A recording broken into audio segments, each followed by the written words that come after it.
Hello everyone, you are welcome back on MDN Education today, and in this video we are going to discuss the fourth chapter in the Kingdom of Fools written by A.K. Ramanujan for class 9th, and it is from the textbook named moments means supplementary readers. ठीक है, supplementary reader का ये fourth chapter है, the kingdom of फूल्स।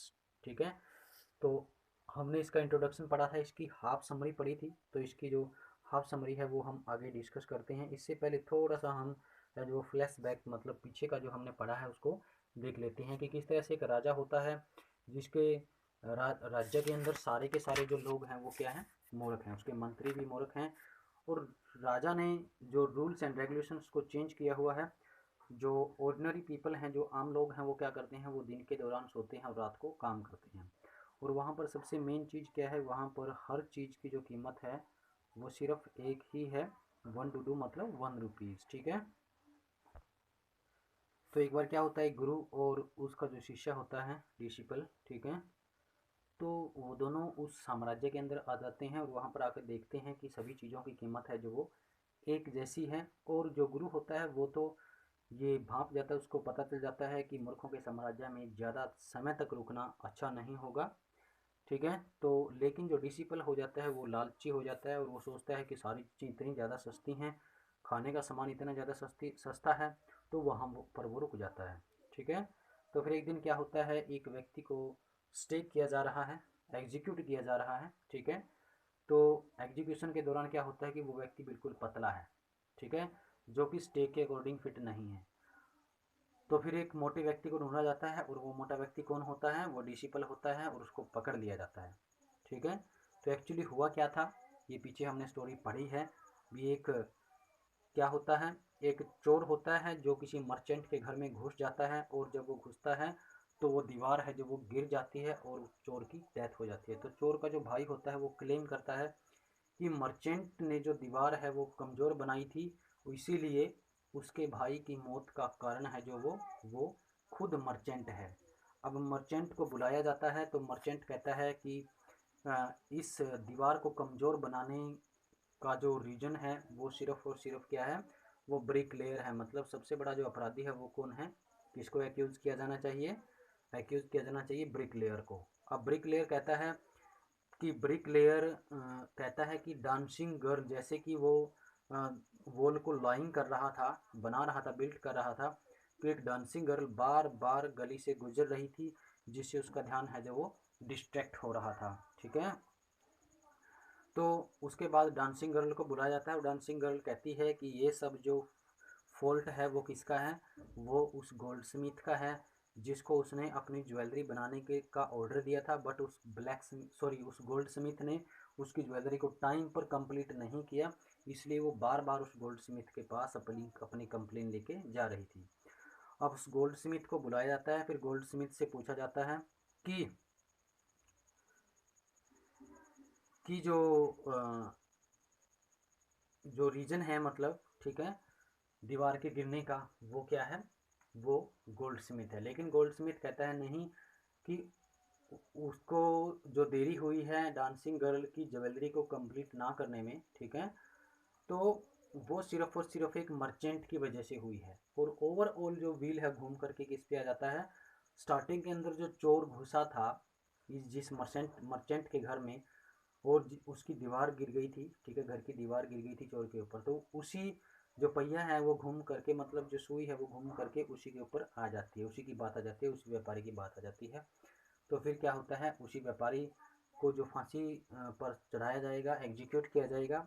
ठीक है, लेकिन वो अपने अपनी सेफ्टी के लिए कहता है, ठीक है, कि ये जो ऑर्डर है वो मेरे पिताजी ने किया था, ऐसा उसने नहीं किया। लेकिन राजा कहता है कि नहीं, यदि आपके पिताजी ने ऐसा काम किया है तो उसका आपके पिताजी की जगह पर आपको सूली पर चढ़ाया जाएगा। तो देखो अब उसके बाद क्या होता है, ठीक है, he would be executed in his father's place, and the king order a new stake to be made for execution for the rich man. तो उस मर्चेंट या फिर उस धनी व्यक्ति की एग्जीक्यूशन के लिए नई स्टेक बनाने का राजा आदेश देता है। And he was brought to the stake, और उसको स्टेक के पास ले ले जाया जाता है। But it was found that he was very thin, लेकिन वो देखा जाता है कि वो बहुत ज़्यादा पतला था, ठीक है।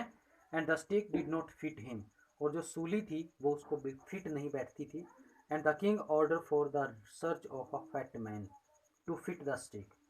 अब मूर्ख थे, तो राजा ने क्या किया, राजा ने आदेश दिया कि एक ऐसे मोटे व्यक्ति को ढूंढ के लाया जाए जो इस स्टेक के फिट आए, ठीक है।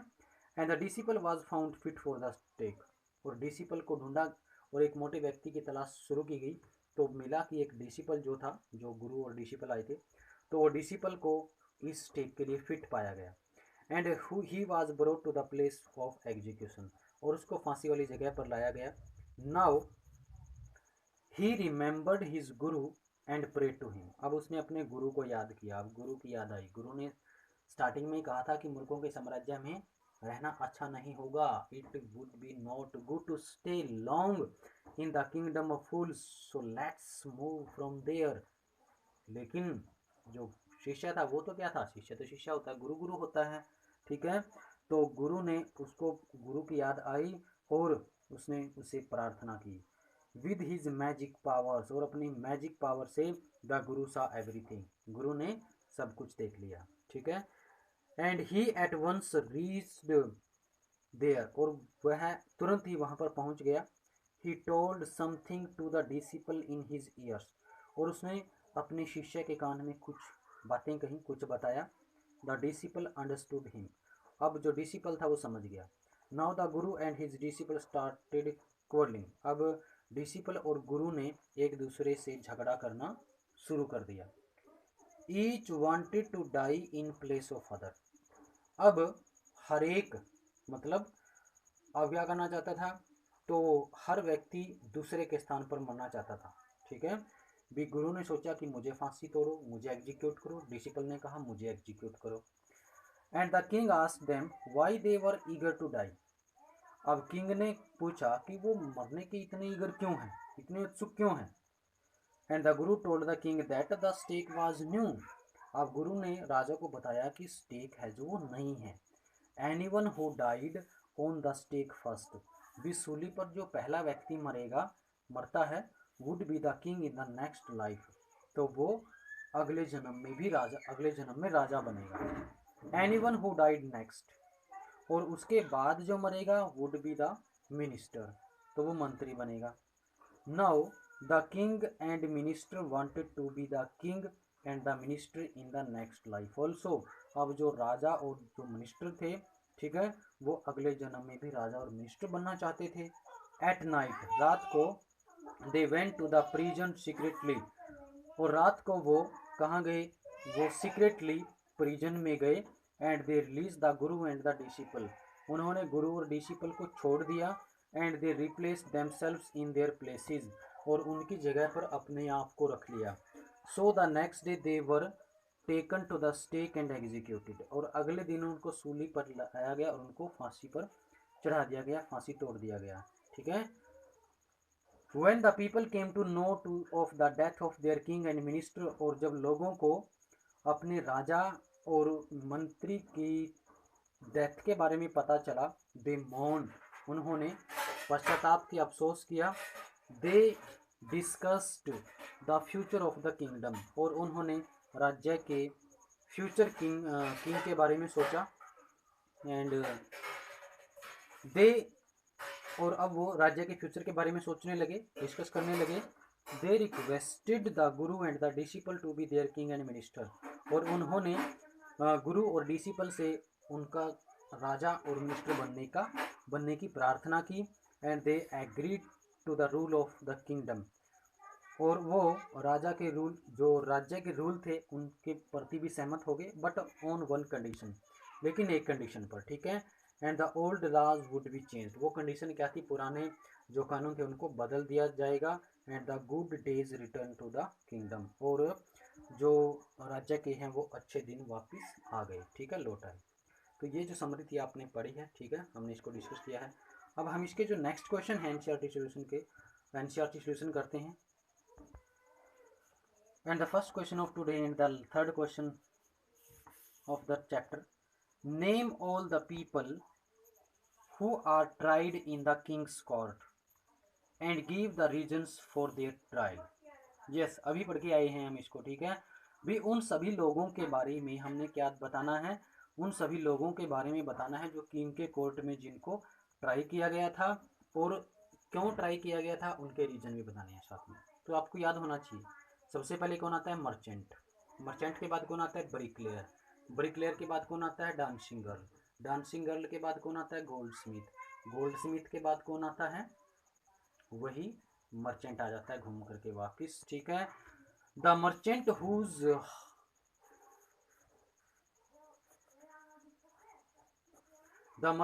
हाउस वाज बर्न्ड, मतलब वह व्यापारी जिसके घर को लूटा गया था, वाज द फर्स्ट एक्यूज्ड, वो पहला अपराधी था। Because his house wall collapsed and killed the thief, क्योंकि उसके घर की दीवार है जो वो गिर गई थी, जिसे चोर की डेथ हो गई थी, चोर मारा गया था। The next person was the bricklayer who built the wall, as it was thought that his bad workmanship created a weak wall and killed the thief. और जो अगला व्यक्ति था वो अगला व्यक्ति था ब्रिकलेयर, जिसने दीवार, ऐसा माना गया कि उसने जो उसकी वर्कमैनशिप थी वो क्या थी, बैड थी। उसकी बैड वर्कमैनशिप की तरफ से दीवार है जो वो कमज़ोर बनी, जिसकी वजह से चोर मारा गया, ठीक है। Then the dancing girl was accused of distracting the bricklayers with her jingling anklets, walking up and down the road where the bricklayer was laying the wall. अब जो अगला एक्यूज्ड हुआ, वो अगला एक्यूज किसको बनाया गया, डांसिंग गर्ल को, ठीक है। ब्रिकलेयर ने किसको एक्यूज कर दिया था, किसके ऊपर फॉल्ट लगाया था, put the fault on dancing girl, ठीक है। तो ब्रिकलेयर ने किसके ऊपर अपना फॉल्ट डाल दिया था, दोष डाल दिया था, ठीक है, डांसिंग गर्ल के ऊपर। तो डांसिंग गर्ल के ऊपर दोष लगाया गया, क्यों, उसने ब्रिकलेयर का जो माइंड था, जो अटेंशन था, वो डिस्ट्रैक्ट किया, किसकी वजह से, किससे, किसके साथ, विद हर जिंगलिंग एंकलेट्स के, मतलब जो उसने पाँव के अंदर जो झांझर या जो कुछ भी कहें, ये जो पजे वगैरह, ठीक है, जो डाल रखे थे, उनकी वजह से जो राजमिस्त्री का जो ध्यान था वो भटक रहा था, जो बार बार गली में आ जा रही थी, जहां पर जो ब्रिकलेयर है वो दीवार बना रहा था। Next accuse was the goldsmith. अब अगला जो एक्यूज है वो किसको बनाया गया, ब्लैक स्मिथ को, जैसा कि मैंने आपको बताया है, ठीक है। And the goldsmith passed on the buck, उसके बाद क्या किया गया, सॉरी एक second, the goldsmith who did not complete the dancing girl's order on time and so she had to go to the goldsmith a dozen of times. तो अगला जो accused बनाया गया वो goldsmith को बनाया गया था, क्योंकि उसने डांसिंग गर्ल ने जो ऑर्डर दिया था उसको समय पर कंप्लीट नहीं किया, जिसकी वजह से डांसिंग गर्ल को दर्जनों बार गोल्डस्मिथ के पास जाना पड़ता था। The goldsmith pass the buck on the merchant's father. अब जो गोल्डस्मिथ था उसने मर्चेंट के फादर के ऊपर अपना क्या डाल दिया, एक्यूज कर दिया, उसके ऊपर फॉल्ट डाला, ठीक है। एंड एज हिज प्रेशर, मतलब जो रिस्पॉन्सिबिलिटी थी वो किसके ऊपर डाल दी, मर्चेंट के फादर के ऊपर, ठीक है। And he as his pressure on the blacksmith delayed the finishing the dancing girl's work, मतलब डांसिंग गर्ल के कार्य को, उसकी ज्वेलरी को कंप्लीट ना करने का जो रीजन बताया गया वो बताया गया गोल्ड स्मिथ के फादर का प्रेशराइज करना, ठीक है। मतलब सॉरी, मर्चेंट के फादर का प्रेशराइज करना, मतलब मर्चेंट का जो फादर था उन्होंने गोल्ड स्मिथ को प्रेशर में डाला, प्रेशराइज किया कि सबसे पहले कि मेरे जो घर में है वो शादी है, इसलिए आप मेरा ऑर्डर पहले कंप्लीट करें और जो डांसिंग गर्ल है उसका ऑर्डर बाद में कंप्लीट करना, ठीक है। तो जो गोल्डस्मिथ ने है जो वो क्लेम किया किसको, मर्चेंट फादर को, ठीक है। At last the wheel turn full circle and the blame came to the original merchant. अब जो क्या हुआ, लास्ट में जो पहिया घूमा उसने फुल सर्कल किया और लास्ट में घूम करके सुई कहाँ पर आ गई, दो जो ब्लेम था वो वापिस ओरिजिनल मर्चेंट के ऊपर आ गया, क्योंकि he was too thin to be executed by the newly made stake and a fat man as was required to fit the stake. अब सुई है जो घूम करके किसकी तरफ आ गई, मतलब वापिस जो एक्यूज था, जो फॉल्ट था, जो ब्लेम था वो किसके ऊपर लगा दिया गया, वो मर्चेंट के ऊपर लगा दिया गया, क्योंकि मर्चेंट के पिताजी तो नहीं थे, वो डेथ हो चुके थे। तो मूर्ख राजा था, मूर्ख राजा ने कहा कि उनके पिताजी की जगह पर अब मर्चेंट को एग्जीक्यूट किया जाएगा, ठीक है। तो उसके लिए एक नई सूली बनाई गई और एक मोटे व्यक्ति की ज़रूरत पड़ी, ठीक है। And the disciple was very fat, अब डिसिपल बहुत मोटा था इसलिए उसको पकड़ लिया गया, जैसा कि हमने अभी पढ़ा है, ठीक है। तो ये क्वेश्चन आपके होमवर्क के रूप में। तो I hope it clear to you. If you have any doubt comment it, and till then have a good day, stay home, stay safe, and अपनी स्टडी करते रहें। Have a good day.